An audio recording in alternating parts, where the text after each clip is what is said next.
Okay, we're recording. How you doing, everybody? This is Dennis Michelson. Welcome to the science of fantasy football. Why the science of fantasy football?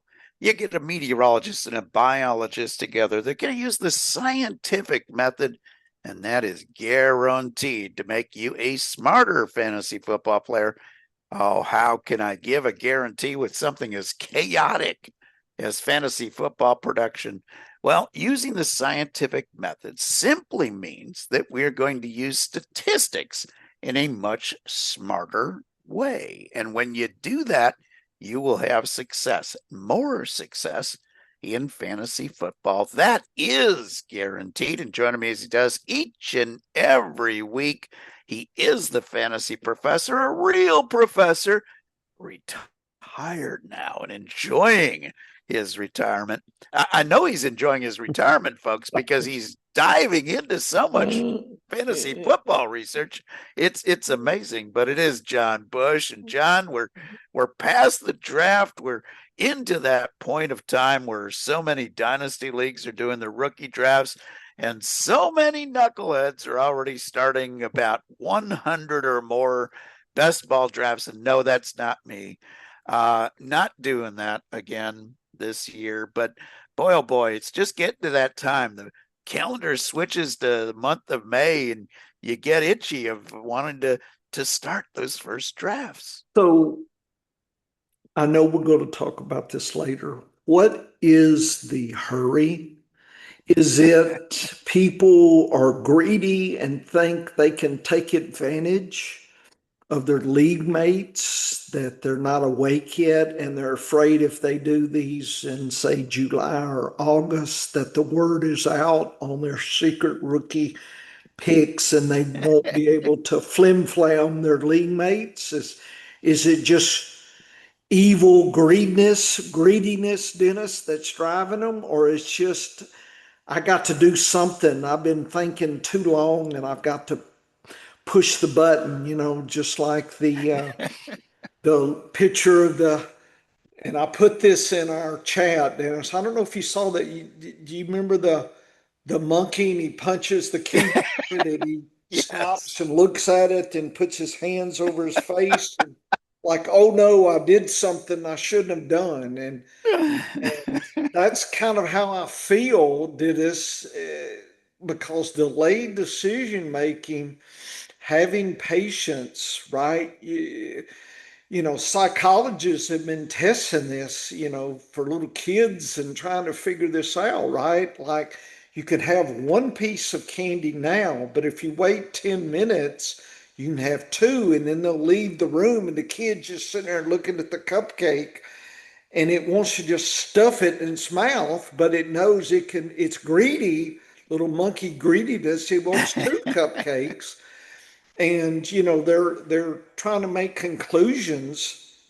We're humans and we want it all right now, right? We want to stuff it in our mouth now. So we want to draft all our 100 dynasty leagues now, and we want we can't wait a couple weeks. And if, and that's why I don't play dynasty. That's why I got you to run my dynasty team for me, Dennis, because I don't know what I'm doing. I would wait till August before I'd want to do any kind of rookie drafts. It's crazy, all this stuff. and and that is exactly what we're going to be talking about today, because we're going to be talking about delayed decision making. But I want to give a great example Okay. about good process Okay. versus bad process. So, from studying your diary and understanding over the years where the sweet spot is in the calendar for your drafts. Yes. And that's different for me, it's different for other players, but you understand where that sweet spot is for you. Yes. And as a result, you've been able to make more money in the long run. Yes. That's the goal in fantasy football, like any sports gambling situation, is to have success over the long haul. And good process over the long haul will win. If the sample size is long enough, it'll even out the good and the bad luck, and it will leave you with a winning process. A good process does that. I'll give you an example. Okay. So yesterday, Saturday, first Saturday in May, it's the Kentucky Derby. You and I both big horse racing enthusiasts for many, many years. Yes. And I was thinking about this. There was a post by Churchill Downs yesterday asking you who the first horse that you ever like, who is that first horse that you ever saw that got you excited about horse racing? And I had to think about that. Yeah. And it wasn't a what I would call the greatest horse of all time, which is Secretariat, because I got hooked long before that. You know, it was 1969, a horse by the name of Arts and Letters, who would go on to finish second in the Kentucky Derby, second in the Preakness, and win the Belmont Stakes. And then would go on to win, I think he won the Travers that year and a couple of the other big races. This is long before they had a Breeders' Crown to crown a champion. Breeders' Cup. Breeders' Cup, correct. I always call it Breeders' Crown because that's what they call it in the harness racing. Yeah. Yeah, you could tell my allegiance and my alliance. When it comes to horse racing, I love both types of horse racing, but never really got into the quarter horse racing. That was the one thing that I've never become a regular fan or even remotely good at handicapping. But yesterday we were texting back and forth about the Kentucky Derby because I want to get your opinion on who is going to win. And what did I say? I said it's going to be a long shot that's going to win, and it's going to be a late move in the race. It's going to be a stretch runner and a big odds. And I was like, I've got like four that I can't decide among. And we were both on the same horse of Incredibolt, who got a lousy trip, but was coming at the end, right? Yes. The winner got a much better trip and won the race at 24, 25 to 1 odds. So we had stretch runners. We knew it was going to be more likely to be a horse coming off the pace in a big field, first time these horses had ever gone 1.25 miles in their lives. We had the right process, but we had bad racing luck because I'm convinced that I'm looking at our text and we were discussing and probably the key thing, silly me, and again, it's this process concept, but we were sitting here talking about who's the strong finish, and I was given three. Then all of a sudden I looked and you chimed in, here's another horse. Yeah. And I said, yeah. And then I had a fifth or sixth closer that I liked. And I said, oh, and number one, which finished second. Yes. And him, I said, too many closers, so Trip or Jock Edge. Then I thought about it and said both. And if I would have just thought about combining closers with jockeys, right? The Ortiz brothers. Oh, yeah. To me, it's one of these, I know we're tricking ourselves by, looking in the past, redboarding, but it was just now that I think, oh yeah, Ortiz, why didn't I just box that for a couple bucks for an exacta? And I knew it was Jock and Trip in both, and I just didn't, Dennis, I didn't tease it out. So my process was the concept, but I didn't get deeper. And probably because I just, it's not like fantasy football where I have months of teasing and thinking. Yes. I have actually made more money at fantasy football than horse racing every year. I'm super successful compared to horse. I've had some good years, but I've had some terrible years. And now that I'm thinking about yesterday, it's another one of these where I wish I had about 20 hours to chew on that two or Yes. three little words that I texted you yesterday. And I wish I would have stopped and could froze time. Says, okay, what does that mean? I'm thinking too many closers. So it's a trip and a jock race. And then I said, oh, it's both.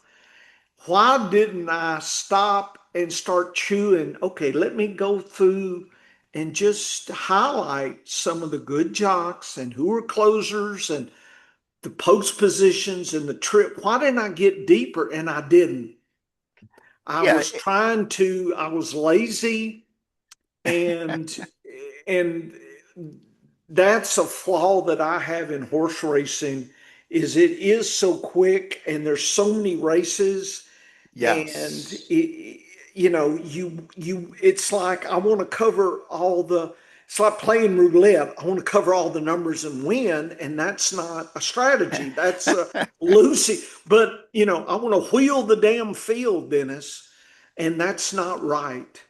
And there are people that will buy lots of tickets and have a winner but lose money. And I think your brother, you were talking about his trifectas, and he Oh yeah. have a Yep. fistful. It's like, well, how Yep. much profit? Oh, I lost money.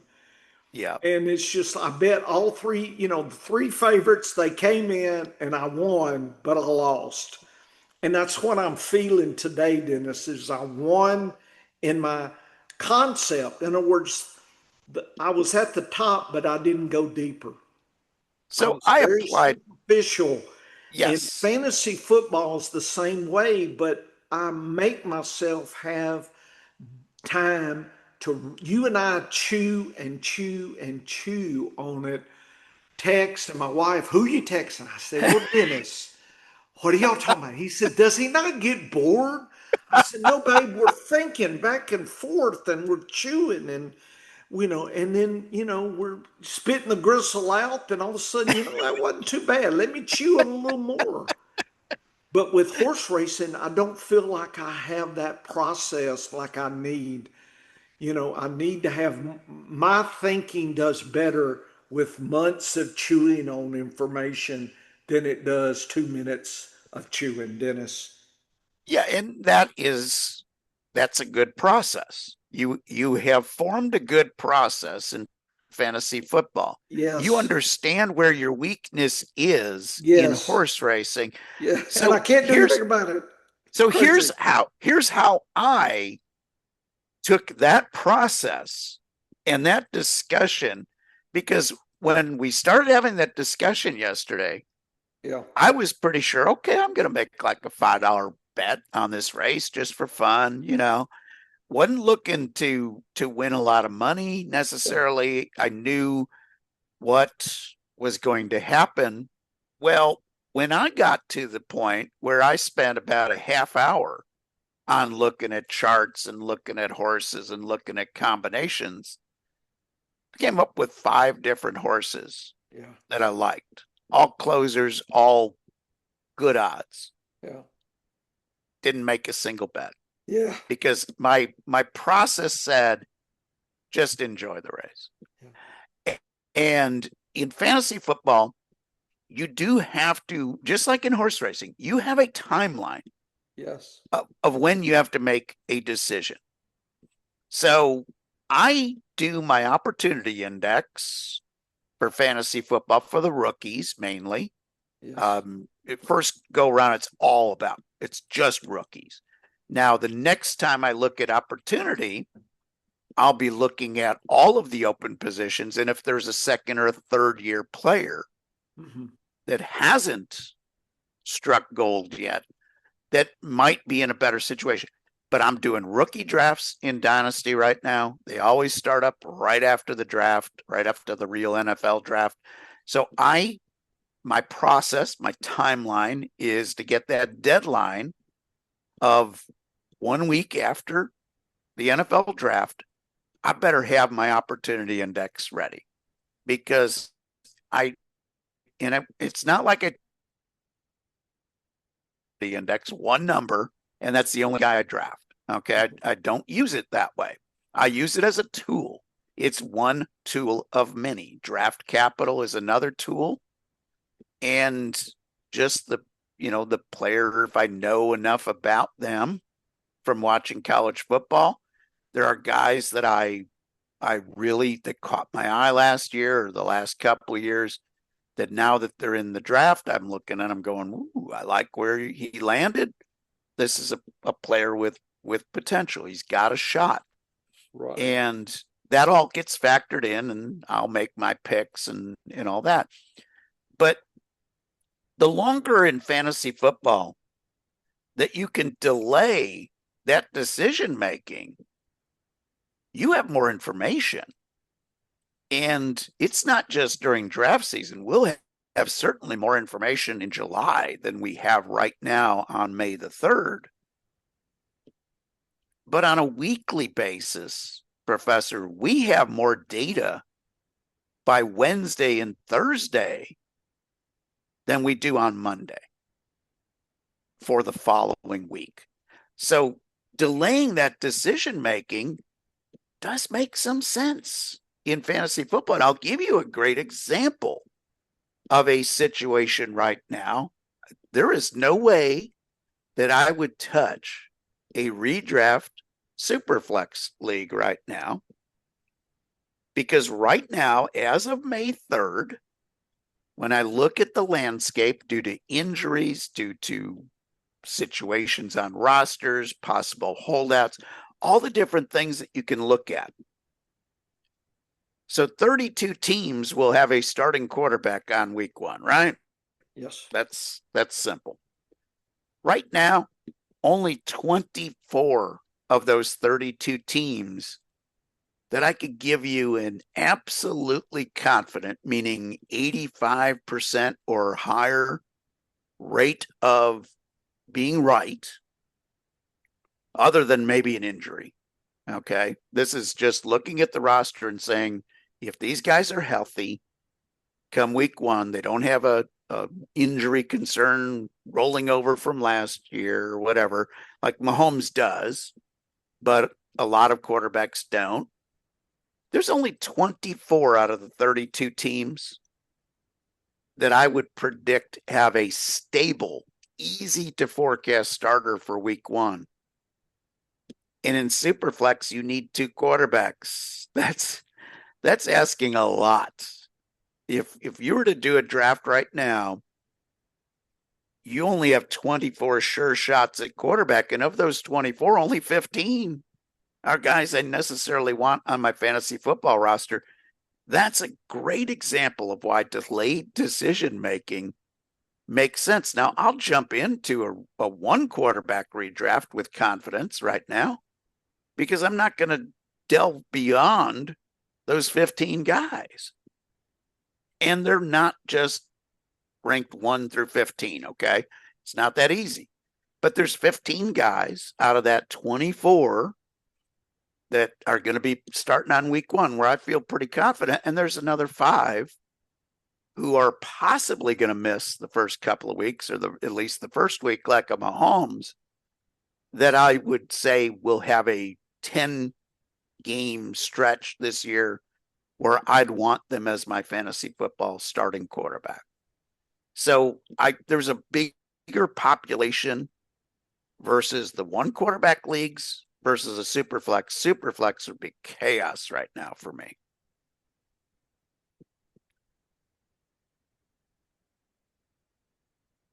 Uh-oh. I think we lost Dennis. Nope, I'm here. Oh, okay. So so that idea of delaying your decision making in fantasy football makes following up. It makes so much sense. It makes so much sense to me, because the more data you have to do a forecast, I think the better that forecast could potentially be. Yeah. So why don't I have this article, Delayed Decision Making in Fantasy Football. This was based on me prompting Grok. And what I'm finding, Dennis, and you're part of this, is I'm using this not to get the final answers, but this is allowing me to think in this deep process, and I have time to do it. Now's the time to ask some of these big top-down landscape, big questions about fantasy football. Use AI as a way to start your research, not to finish it, because I'm not sure it's enough to make you know money on necessarily, but it's a good way to start and to have a discussion. And so that's the what I'm doing. I call AI versus the professor. This is in our little folder on our Science of Fantasy Football. And I've got all sorts of articles, Dennis. I hadn't even advertised these. Like I said, there's not many folks awake enough that want to read my old crazy stuff, and that's fine. And probably don't want anybody in my future leagues in August to read these things, but I'm putting them down because if I don't, I'll forget about it, Dennis. So I like to wait to set lineups, and I think this is what, when I ask Rock about this, it says, you should probably wait. But I set lineups, but then I just quickly do it.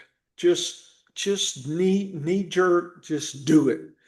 Or waiver claims, I just throw them together, and then I start thinking about how much money that I need in fab bidding and ordering and whatnot. With 40 leagues, it's a process to do waivers each week. It is not something you can do in 10 seconds. And I will do it, drop it, and come back and look at it again, probably 3, 4 times.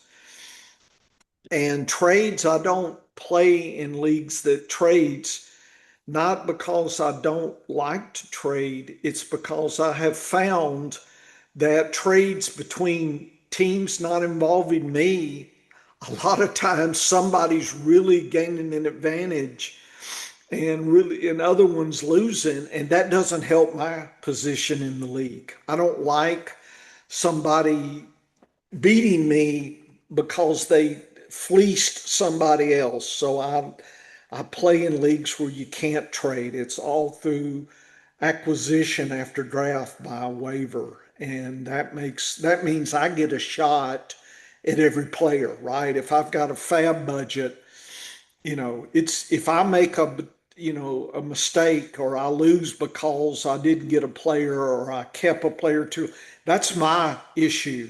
But it's not me sitting on the sidelines watching you flim flam somebody else, the sucker at the table.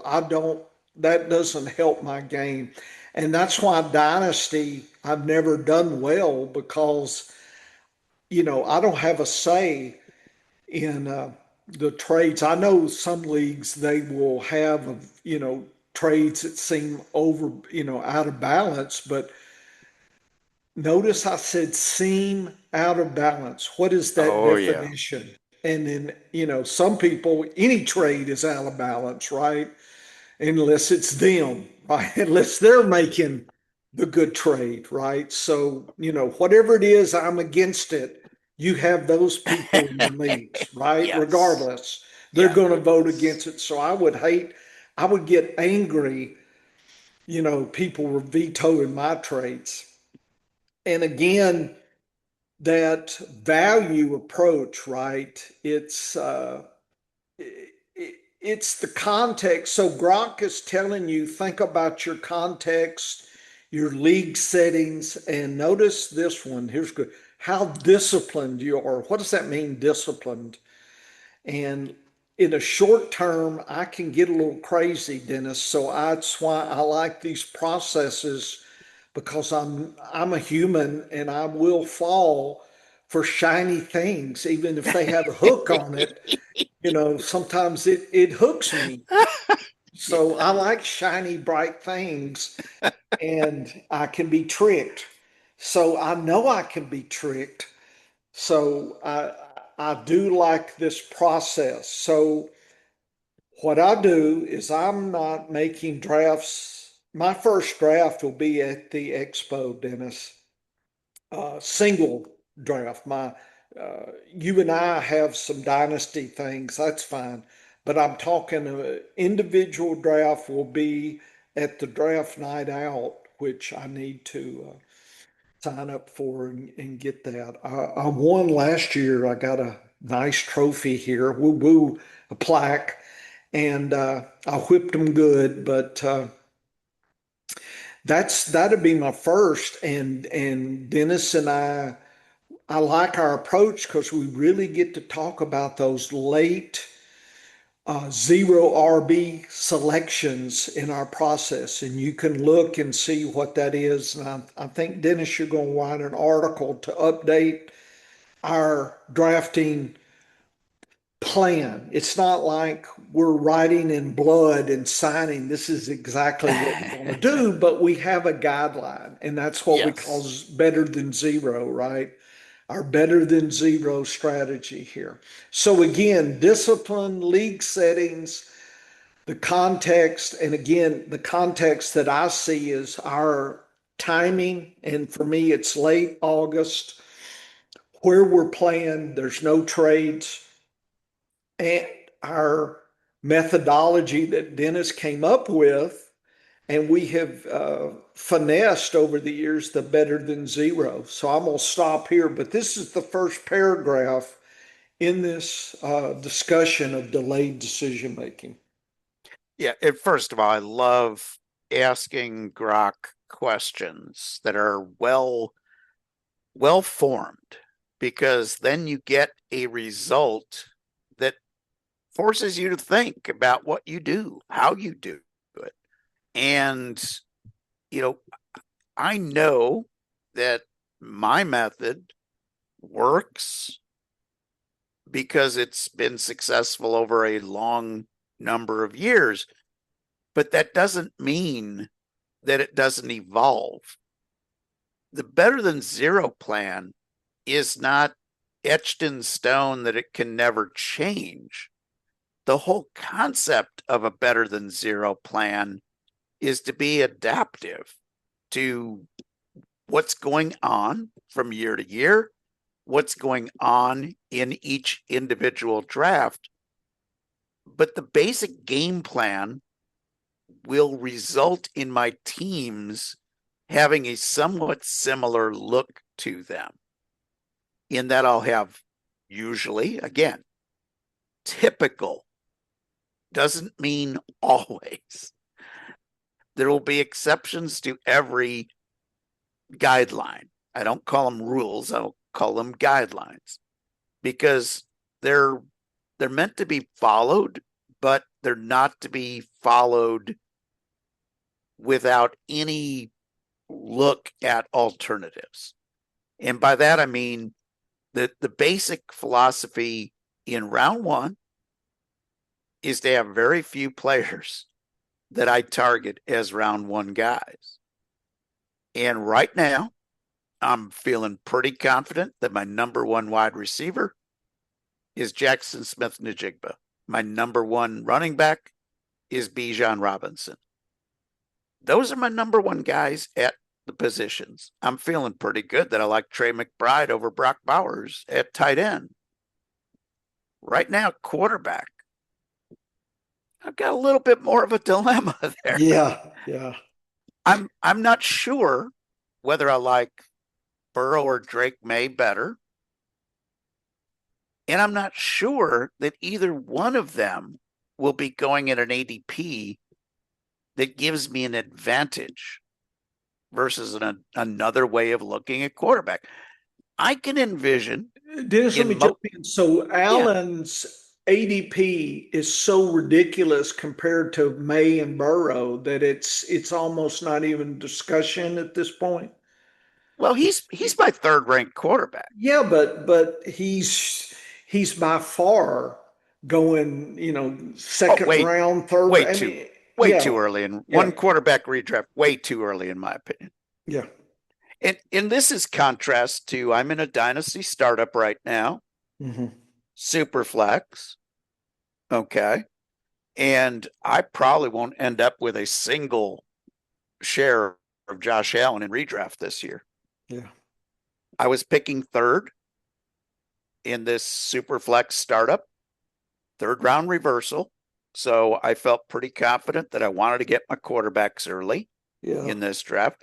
Again, wanted to, yeah, but not tying myself to taking two quarterbacks. So if the draft had gone different and all of the quarterbacks that I valued had been gone, then I'm not making the decisions that I made. And in redraft, I won't have any. I'd be shocked if I end up with any Josh Allen because right now his ADP in all formats, all leagues, way too high. But my first two quarterbacks that I selected in this startup dynasty Superflex League, Josh Allen, Jackson Dart. I like those two picks because they're both, one is my third ranked and the other is my 10th ranked quarterback.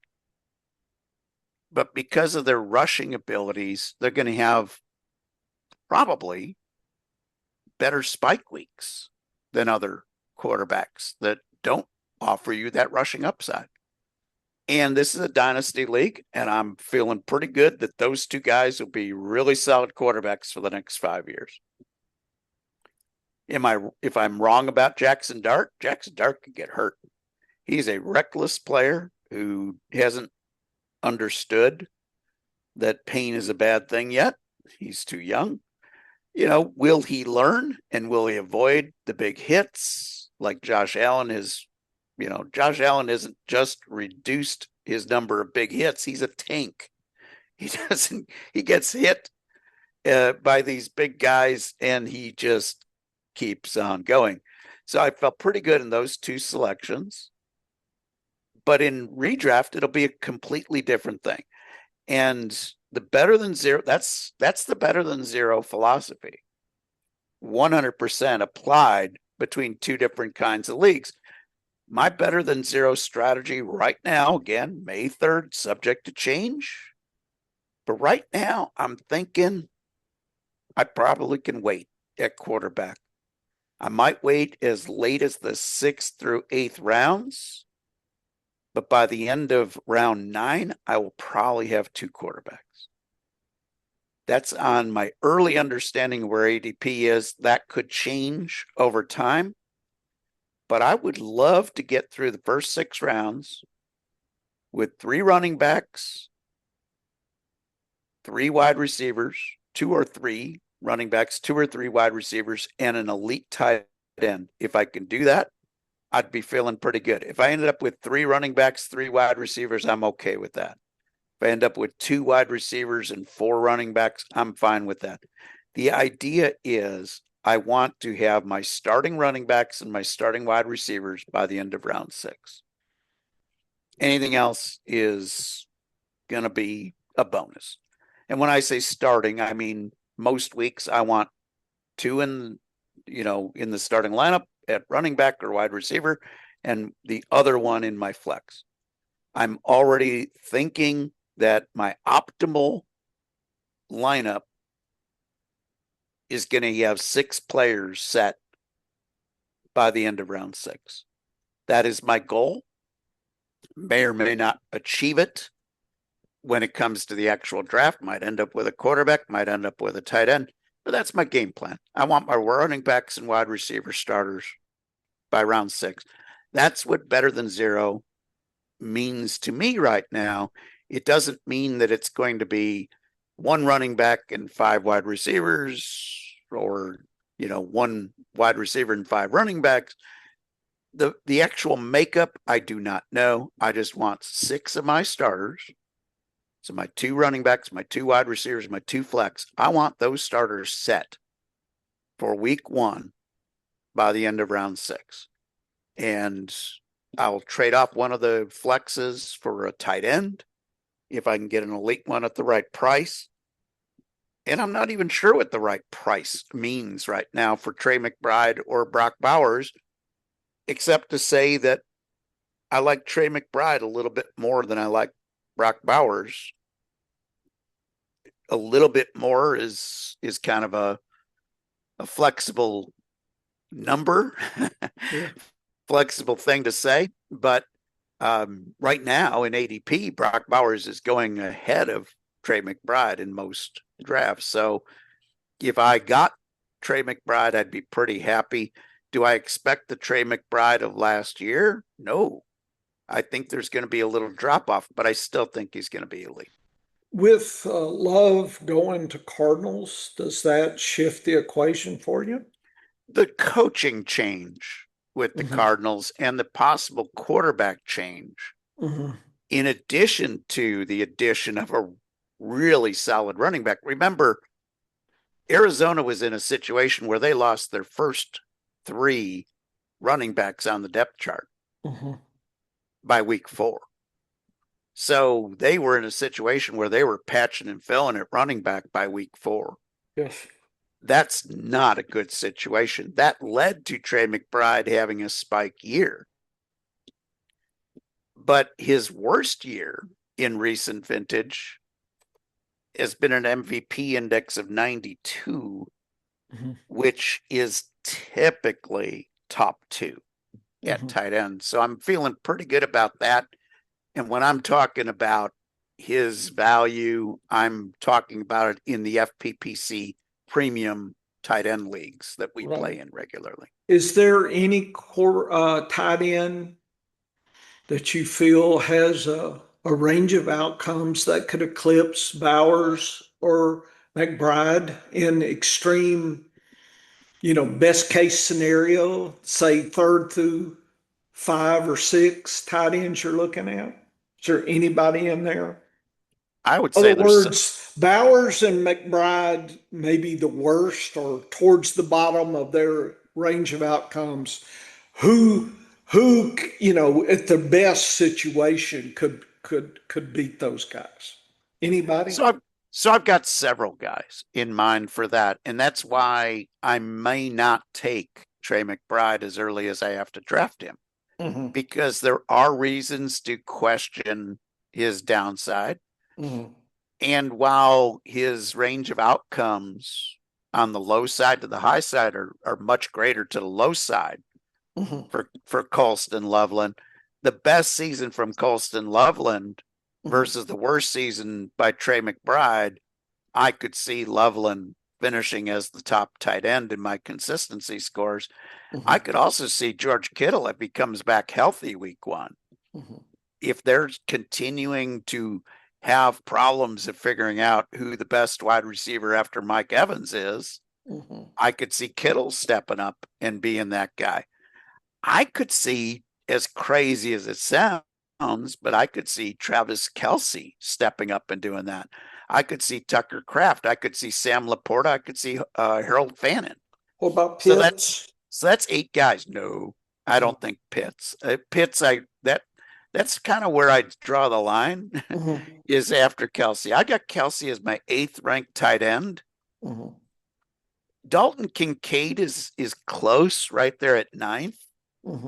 And after that, I don't think there are any guys with an upside to have. Like, those are the only players, in my opinion, at tight end who could hit an 80 or higher MVP score. So and that's what they would need. Kittle is Tongas a sure thing later? Do you have to reach for him? No, like I got to I got to get him if I picked up Kittle. If you think Kittle's coming back, you got to have Tongas, right? Is that what you're almost locking in Tongas as your target for your second tight end?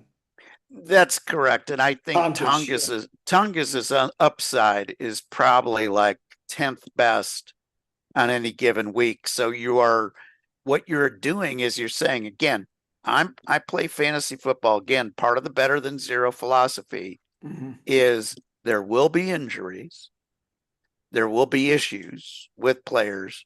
So Mm-hmm. I'm looking at give me 10 really solid, like give me 10 great weeks and I'll be happy. Yeah. If you miss 6 weeks or you have 6 kind of average weeks, that's I don't care what happens those other 6 weeks.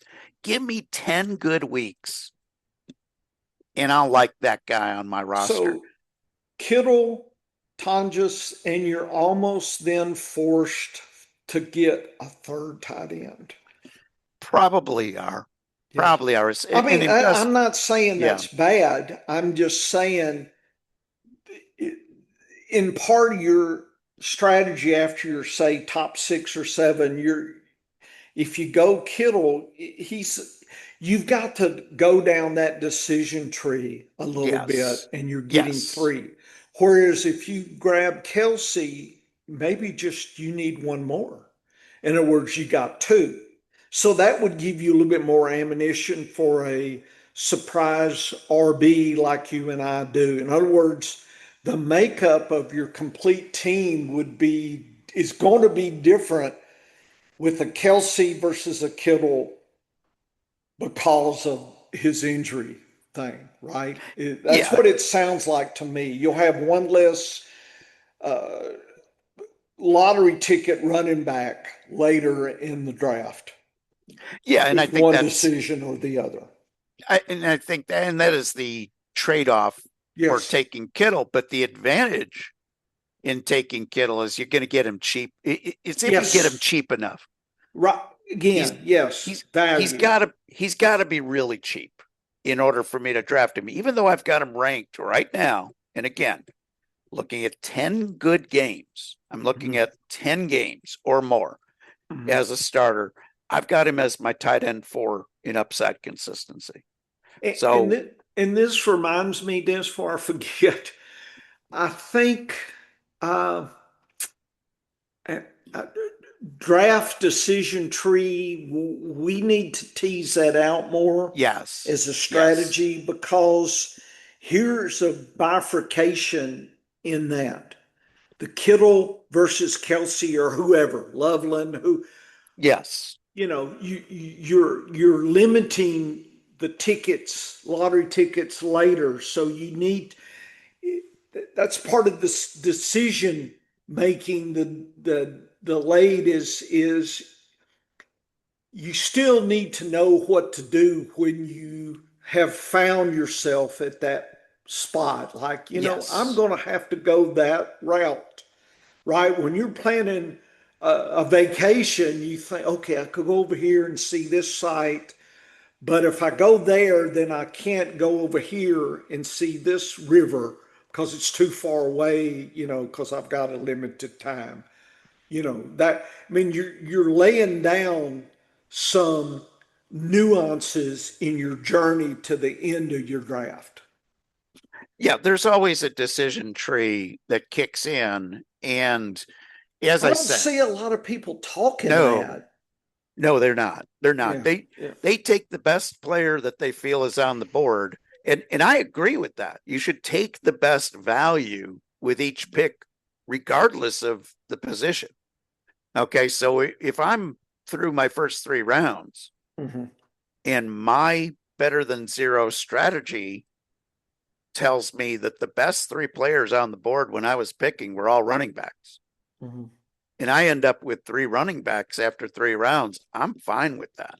Hmm. Like, I don't get into a situation early in a draft, and by early, I'm saying first 7 or 8 rounds, where I am leaning a certain position over another because I don't have one yet, or I don't have enough of a particular player yet. I'm looking to get as many elite players, as many top performers as I can. Hmm. That doesn't mean that the top 6 draft picks that I make will necessarily be the 6 guys that I expect to be the best at their position. It just means that they were drafted at a point where I wouldn't get them in the next round. Mm-hmm. So I took them. Like, there will be guys, and I've done this and I've talked about this in the past. There'll be guys that I have rated higher than another player. But I took the other guy first because ADP was telling me that I could get a 2-for-1 here. For instance, if I have Amon-Ra St. Brown rated higher than Jamar Chase, but I decide I'm going to grab Jamar Chase in that first round because I know Amon-Ra might come back to me in the second, probably not, but somebody else very good will come back to me in the second round. If I take Amon-Ra, I know Chase is gone the next pick. Okay, that's the mentality that you have to have in a draft, is understanding that there are occasions where you can get that magical 2-for-1. A guy that'll come into play again this year, but not as much as he did last year. Last year I had Chris Olave rated in my top 12 at him 10th, rated 10th as at wide receiver. Where was he going ADP wise? A lot later than that, right? Right. But there were times when I passed on Olave and took him the next round because I knew he was 15th wide receiver off the board, that I took. Well, I took somebody else at the 10th slot because I knew that Olave would last to my next pick, or was likely to last to my next pick. It wasn't a guarantee, but the odds were in my favor that he was going to drop into a good spot. So I have him ranked as my number 9 wide receiver this year. If it's late in the first and Amon-Ra is still available for whatever crazy reason, I'm going to take, there's guys that I'm going to take before other players. And it doesn't mean you've got them ranked ahead. It just means that you think the value says that guy might drop. And, I've got, let's say I get late in the first round and there's a big run on wide receivers, but I still think that's where the value is, because I have very few running backs that I've got indicated as first round worthy. I've got Bijan Robinson's my number 1 guy. And then I've got Christian McCaffrey, who is going to be a very tough pick to make again this year. Those are my top 2 guys. And then my third ranked guy is Devon Achane, who I worry about because of Miami. Now, this is May 3rd. Come July 15th, he might be with a different club and in a better situation. I don't know. But he worries me because of that.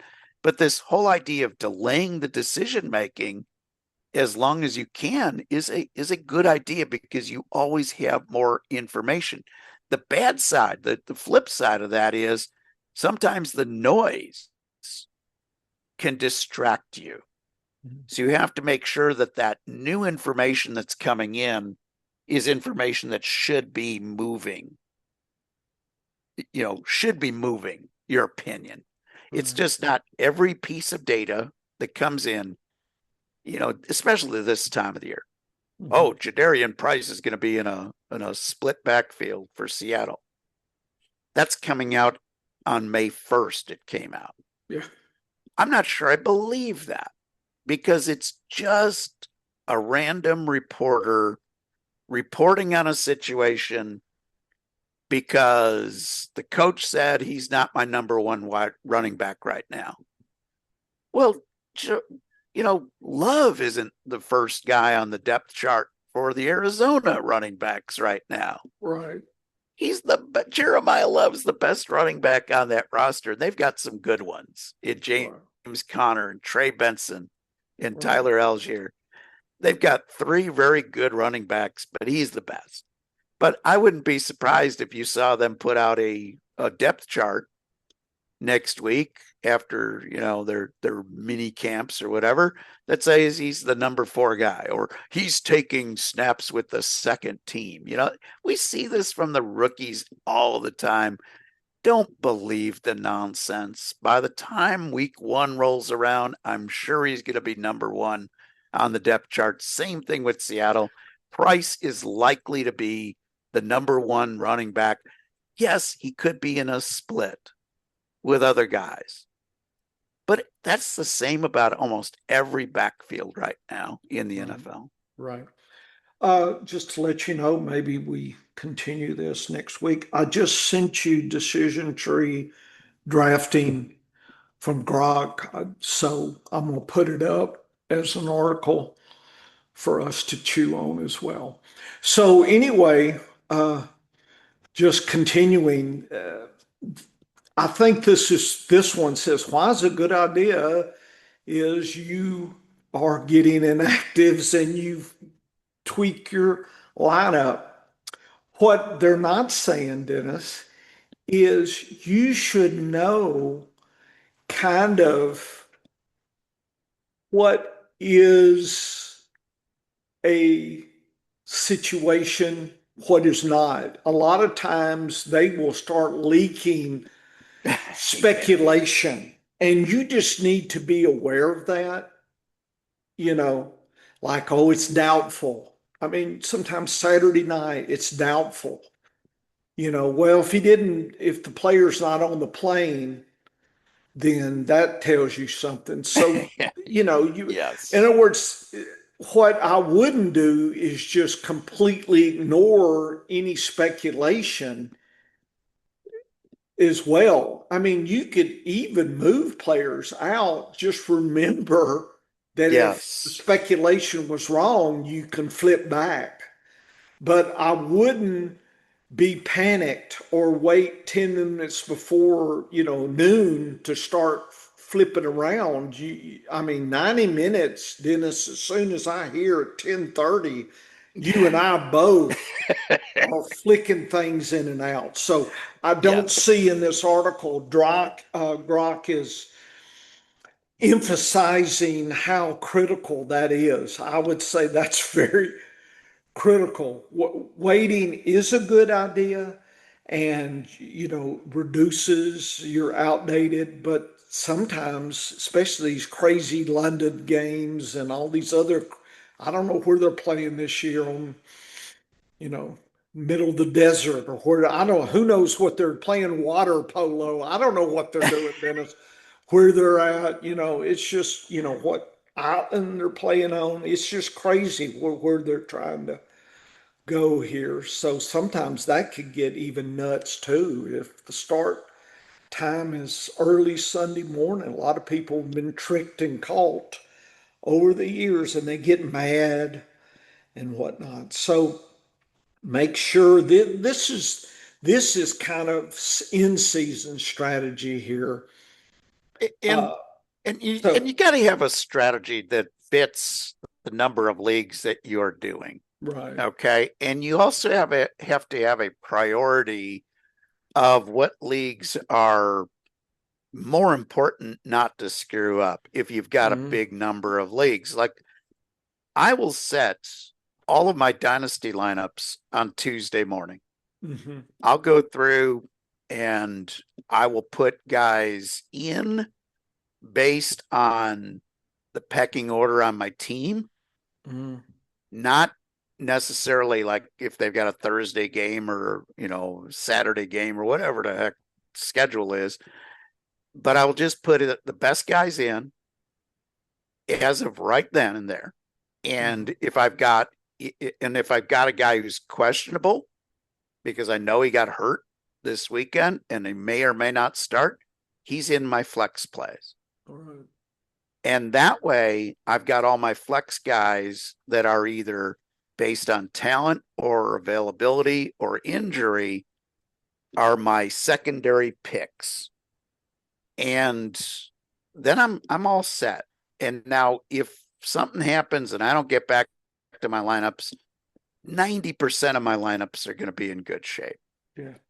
But I always wait until, like I go through the redraft first when the inactives come out on Sunday morning. Yeah. For the early games. And if I've got guys in that late slot that are still questionable, if I've got a player that's close in value, in perceived value for that week, playing in the early game and healthy, he gets in, or on Thursday, he'll go in the starting lineup. I'd rather get 8 points than be struggling to find 3. Yeah.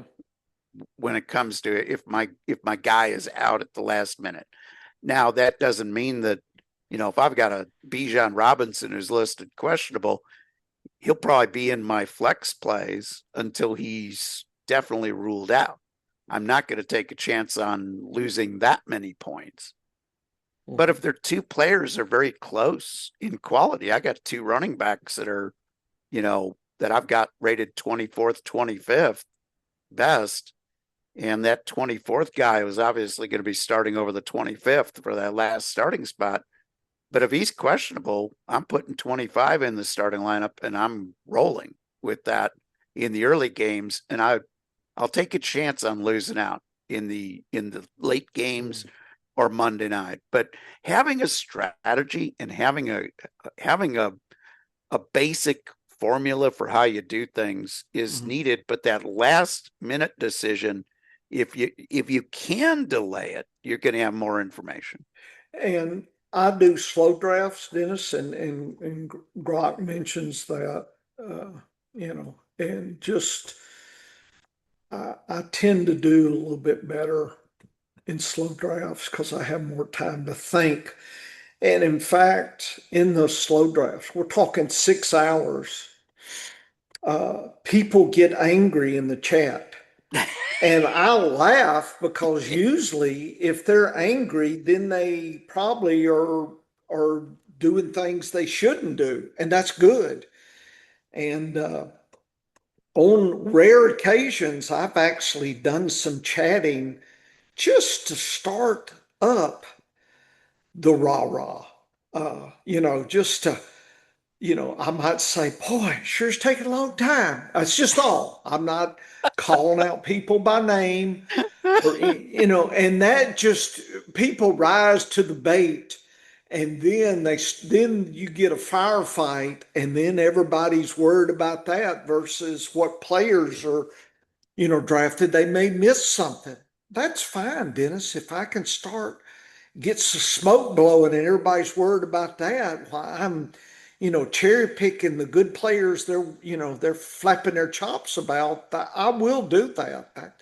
That's legitimate strategy to chum the waters of uh, the chat room to get everybody all stirred up and crazy. I like that. I love to do that with, like, if I'm contemplating a late quarterback selection in my draft anyway, and I've got my guys targeted and all that, I will say the second quarterback's off the draft in the same, if you got the second quarterback going, here comes the quarterback run. Yeah, I will do the runs starting, especially if there's a situation, because a lot of times, and we've talked about this, sometimes with tight ends, if you miss your key player, you might draft 2 back to back. Yep. Sometimes if I'm on the river or on the turn, I'll draft 2 and then I'll in the chat room, well, I guess the run's starting. And then that gets everybody else stirred up, and then they'll start in the draft. And a lot of times that might leave a wide receiver or running back that might, come back to me because everybody's jumping in on the run. People will get a little scared that way. Remember and Grok says downside when it's a bad idea, timing, emotion, or opportunities, and you get mad, somebody just sniped your player and it makes you angry. And then you're looking, who is that just, and then you look up them and you're looking at their team. Boy, they don't know anything.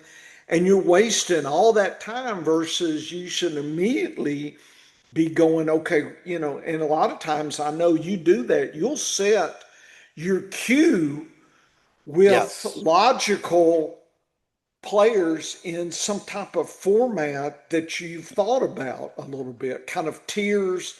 You're not struggling, to where you don't use your tier, your situation where you've got it lined up. So you're not surprised. Okay, this one's gone well. Here's the next two in my thinking. So but you don't want to get, somebody keeps sniping you.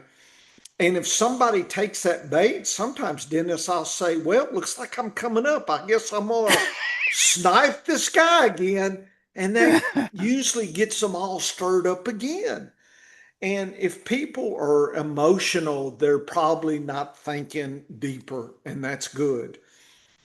And missed opportunities. If you wait too long, somebody claims your target, right? It sounds like, I mean, we're greedy, right? 10,000 years ago, somebody killed your mastodon. That makes you mad because that was your mastodon steaks you were going to have tonight, and now you got to eat a lizard, and you're pissed off about that. That juicy mastodon steak versus that old stringy lizard. You're pissed. So you're mad at the guy next door in the next cave over. So, hey, I need to F this guy over. And that's just wasted time and energy, Dennis, you know, uh, and that happens. So a lot of times I will do the churning and the waivers and the dollar bids, try to be 2 or 3 weeks ahead. And you Yes. and I work on that. We're thinking, who's the handcuff to the handcuff? We're trying to beat that run, and a lot of times we're wrong. But if we're right, we got it cheap. Like Vidal last year, I had him in 35 out of about 40 leagues. Man, you talk about, and it didn't cost me anything. Basically, it was cheap. So you just got to be aware if you're going to delay, you need to know in your diary, has that worked before? So if you're mad and let's just say if your diary's got singe marks where you threw it in the in the fireplace and you rescued it back out, you probably got some bigger issues than worried about fantasy football. God damn it, and you're throwing things. That's not good, or if you see them on the X, people throwing beer cans at the TV or something, breaking their monitor. That's pretty funny. And so you've got to be thoughtful about things. Remember, with fast drafts, there is something called decision fatigue.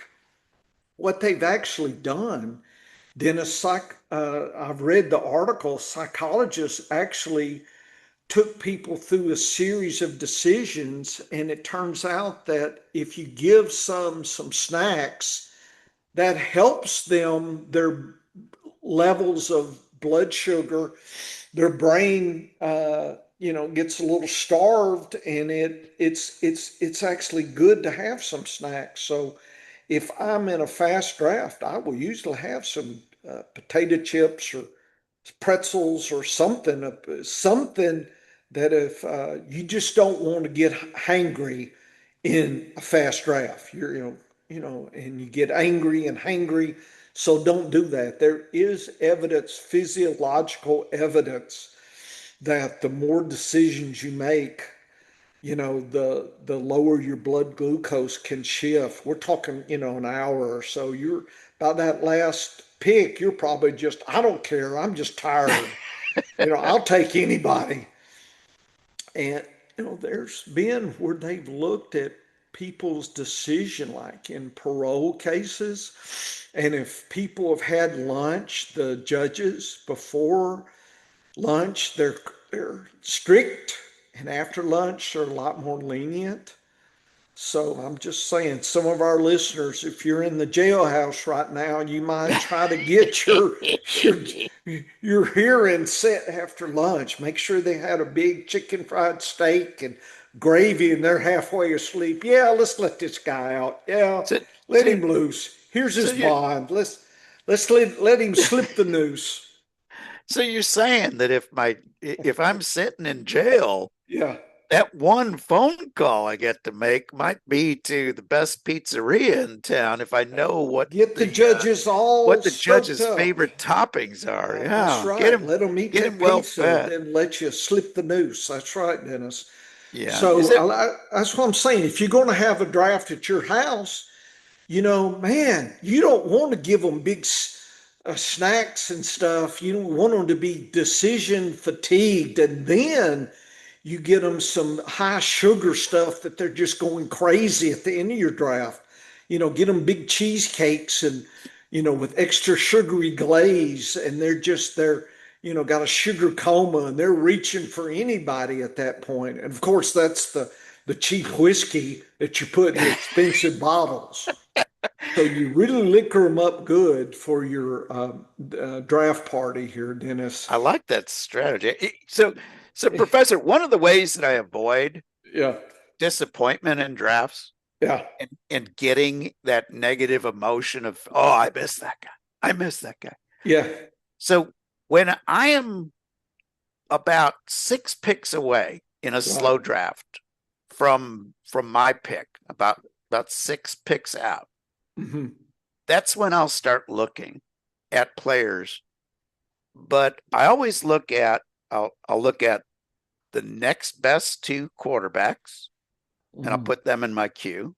Right. Your Doesn't mean queue. I'm gonna I've seen you stack your queue very doesn't intriguingly, and we doesn't probably yeah. need an article, Dennis, on that. Yeah, so I'll look at the next two quarterbacks that I like. I'll look at the next four running backs, the next four wide receivers, and the next two tight ends. And that's how I'll do it. And if I'm looking at two quarterbacks and I don't think there's one that qualifies as being a good value yet, I'll leave them off. So first round, I'll never has a quarterback, but it has four running backs, four wide receivers, and usually one tight end. Because there'll always be that one, like if I'm drafting 11th or 12th in a 12 team league, there could come a point where the number one tight end is the guy I want over a running back or a wide receiver. But Right. each round, so second round, I do the same thing. I still don't put a quarterback in. I don't put a quarterback in my queue until round 4. Right. And that's one quarterback drafts, folks. It doesn't mean that I wouldn't make an emergency move if my queue is empty, but I generally will do 4 running backs, 4 wide receivers, Hmm. and then as I go on, 2 quarterbacks, 2 tight ends. Right. Doesn't mean that they're ranked that way. It doesn't mean the quarterbacks are above the running backs, but I'll put 2 quarterbacks in, 4 running backs, 4 wide receivers, 2 tight ends. Now I've got a basis for my queue. Right. And then as I get closer, I get 2 or 3 picks away. Hmm. Now I'll reorder that group. Now, usually 3 or 4 of them have been taken and I don't replenish. Right. Okay. But I've got my core group, and that's how I avoid, because I don't look at one guy as saying, oh, I got to have Christian McCaffrey in the first round, or I got to have Bijan. Right. I don't look at that. I look at, I would really like to have Bijan Robinson, Christian McCaffrey at running back, or JSN, Puka, Sun God, and my fourth wide receiver probably be Chase, but he'll probably be gone before those 3 anyway. Right. Like Chase will be gone somewhere before St. Brown, but I, St. Brown is one of my top 4 guys. I just sent a Grok Q strategy article sent to you. So I'll put that in as well. I probably Very need good. to divide this, but if we want to talk about this later in the season, like I said, those two articles, we can catch up on that. But Good idea. uh, you definitely, here's something else, Dennis, that I'm noticing. I hadn't really seen this. The the way that I've seen people draft is they stay pretty close to the projections that the site is giving them. And Yes. that can lull you into you're tricked. You're like, yeah, I must be doing good because they keep this is who's the best available. In other words, the definition of best available, folks, is not necessarily what the tools are telling you. You need to be thoughtful enough and have your methods. Dennis and I have MVP, Bush LR, the COM methods. We know what the best available means to us. It is not what the projection of FFPC says necessarily. So for us, it may be 20 spots down to where you hadn't even looked yet. In other words, every once in a while, there's a better player way down. Not all the time, but sometimes. So if you're just sticking five below or seven below, whatever, when it's your time, you're probably not thinking deep enough, Dennis, and you're Yes. probably not doing what you can. You need to think what the definition is and get your diary. What is the best player available? What does that mean? People define it. The best player is the best player, but what does that mean best? Best in what? What method? What metrics? Everybody's going to have different nuances on how they define that, and they don't define that. We've talked about lack Yes. of definition. And so Yes. people get tricked and they get lazy. And I think that is those sites, they have that predictions because I think people want that. They don't want to think, well, it can't be good because he's 20 ADP units below where I'm drafting. I must be a fool. And you can even in the chat room, boy, you sure took a flyer there. You must be stupid. And that makes everybody mad. And it just can get people crazy. People, even you think you're adventurous, I'm telling you, sticking near the ADP makes you Oh, feel yeah. safe and Yes. comfortable. You do not win your league by being comfortable all the time. Sometimes it's pretty obvious, probably early in the draft. What we define as comfortable is just obvious. It's those deeper thinking that can win you your league. And sometimes it's not comfortable dropping 20 spots down and grabbing a player because people will, the donkeys will come and hee haw you for doing that. So like, man, what a goof you are. And you got to be strong enough to like, yeah, whatever, see you at the, at the league championship.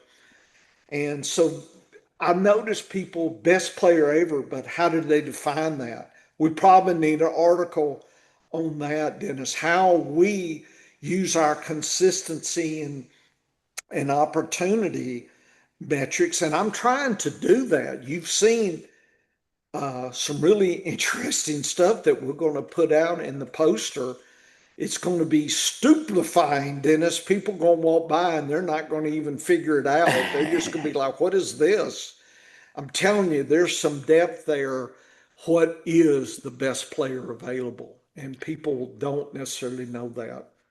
No, and best player available to us means something completely different depending on where you are in the draft. First three rounds, I want as much safety as I can get. That's why, even though I had Christian McCaffrey rated in the top 5 last year, I had a hard time pulling the trigger at that spot in the draft. because I was worried. Now, when he fell to the second round in a few drafts, I was gobbling him up because at that point, I was now getting a discount for the potential injury. But when I took him, then I'm looking to get Garendo or I'm looking to get somebody else to back him up just in case, because I know the pitfall is there. Early in a draft, I will be pretty close to ADP. I'll be within maybe 10 spots of ADP. By round 7, I might be 20 spots early on ADP. By the time I get to round 10, I don't care what the ADP says anymore. I'm gonna go. If there's nobody I like, I just keep going until I find somebody that I do like. And again, I'm looking in groups of 4 at running back and wide receiver. So there will always be somebody that I'm grabbing for my queue that is way down the list in ADP. I don't care. At that point, I'm looking at value. And I do the same thing in dynasty leagues. For his rookie season, Puka Nacua, I grabbed him in the 18th round of a startup. That's really early. I did so because I didn't like anybody else that was on the board. And I just kept looking. I'm like, this is the time to go for Nacua because I was going all upside at that point in the draft. After round 15 in a dynasty startup, Superflex, all I care about is upside. I don't care about stability at this point. I just want to put the best upside group together. It's the same after round 10. Round 10 and later in redraft, I'm looking mainly upside. What's the best case scenario for this player? He's already got the worst case priced in going in the 12th round. I'm just caring about what is his upside. And that's the difference in strategy that pays off when you get to a point in the draft where you just ignore ADP. Early on, I look at it because I'm trying to get those 2-for-1 jobs. I did that with DeAndre Swift last year. Had him rated low, higher than some guys. I dipped and went with another running back, came back and got Swift at the following round, closer to his ADP, because I felt pretty confident that he was going to slip and he was going to slide. But you got to go into such a decision with the idea I could lose this player. Am I okay with that? Who do I take if I miss him? And if I don't have a solution for that question, I don't have an answer to that question. Who would I take if I can't get Swift next round? Then I'm taking Swift and I'm not taking a chance on getting sniped. I'll go early versus ADP. But that's, again, part of the decision tree that has been built over many years of practice. Yeah, I just asked Grok, and we'll have another article. Best player available, pros and cons.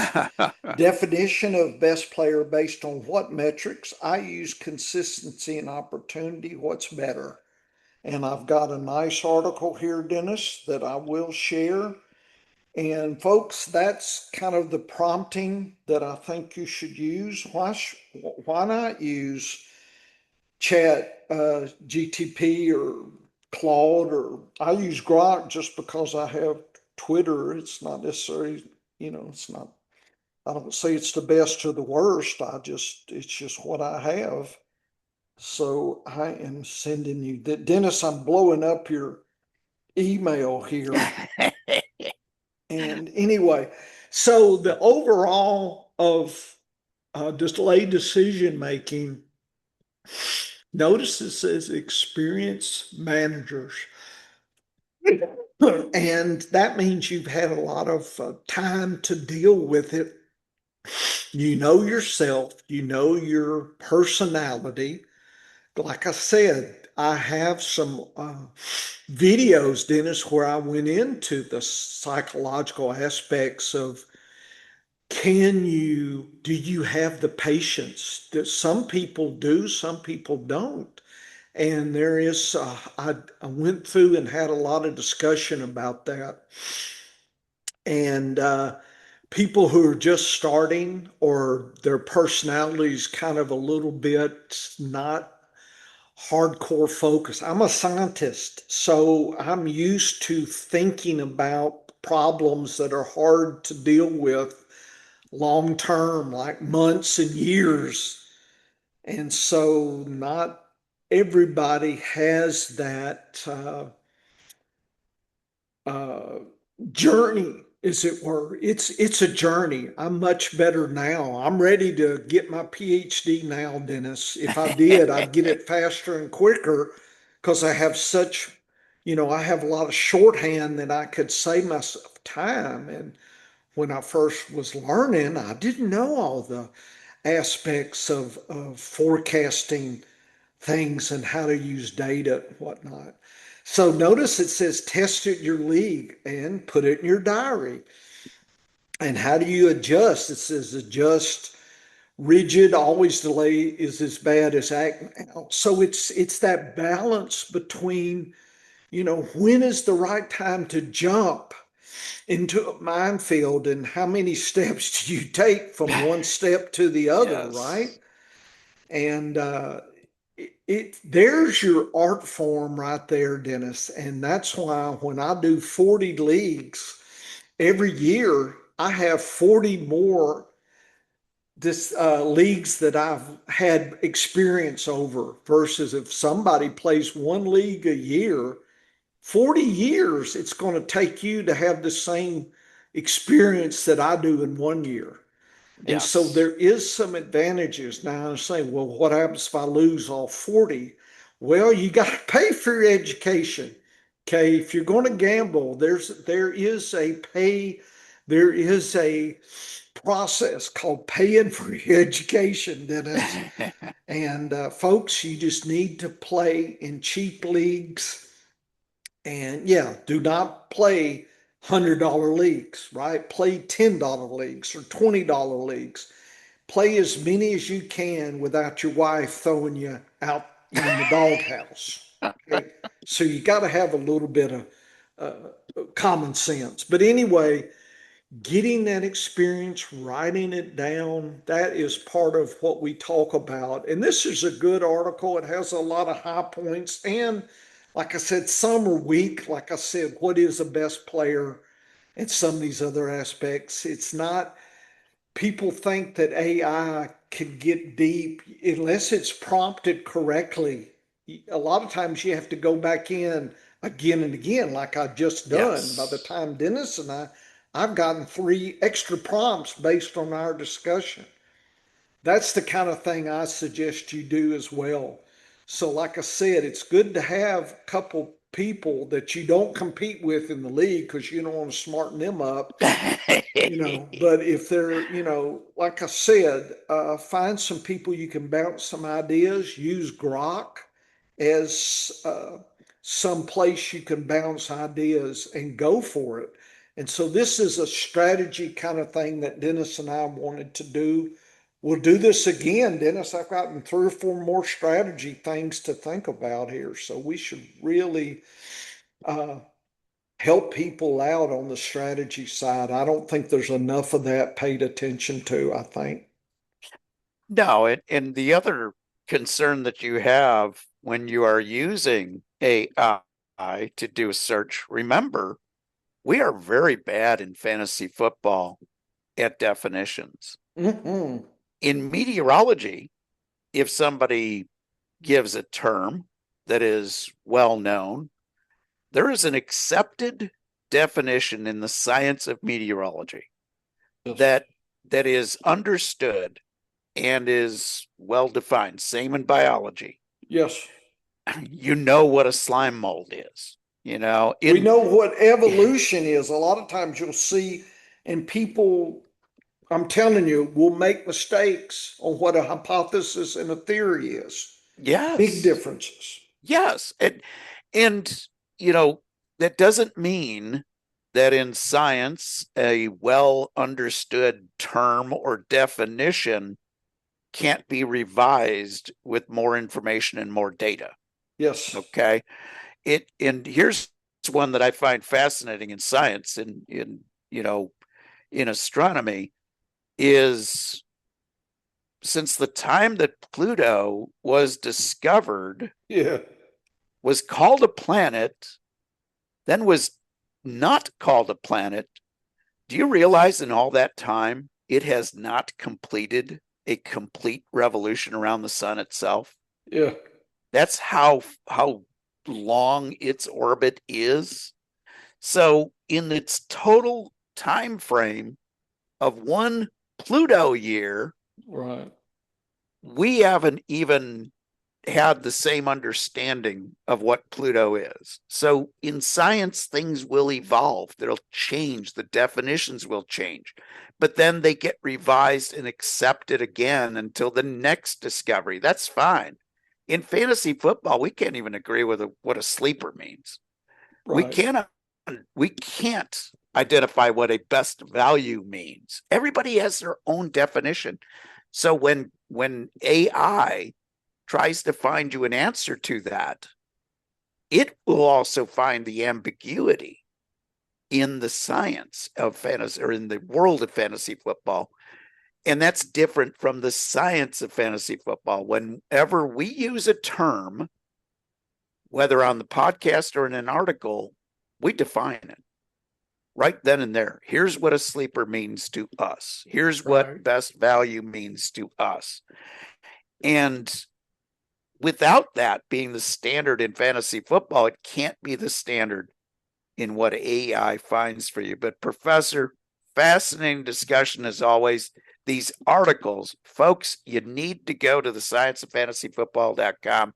Check out these AI derived articles by the professor. They are the starting point for making you think in more detail about what's going on in your fantasy football journey. And your draft opportunity article that we will catch up on is already up. I hadn't advertised it yet. You and I talked about aspects in the pre-show. Folks, we did a video of that. So we talked a lot of, we started off with tight ends, but we went a little further. And then we went to secret stuff that we will reveal at the expo, secret stuff, where I combine consistency and opportunity, and it's not what you think it's going to be. And it's really, I'm not sure I've decided what it all is yet, but it's a beginning, and I've got some.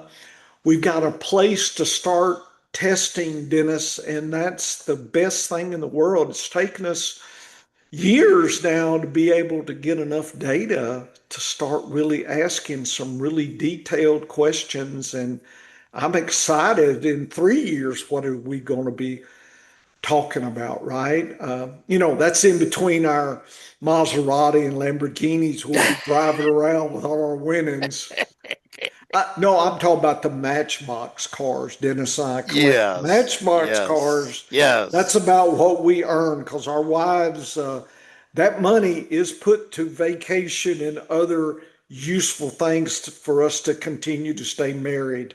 So that's the first level we have to hit.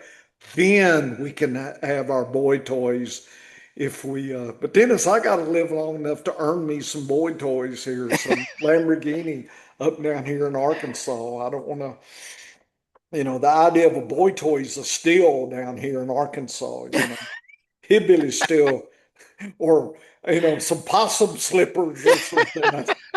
That's our boy toys down here. I don't know about Oh, up here in the Midwest. oh yeah, about the same up here in Yeah, redneck portion of Illinois. We yeah. treat things the same way. Okay, We're okay, simple. We're simple folk in yeah. downstate Illinois, but Yeah. it is what it is. We'll head on over to the science of fantasy football. Check out all of the articles, folks. There'll be more coming in the weeks ahead. While you're at it, head over to sportsaffiliation.com and you can check out the great podcasts and all the great information over there.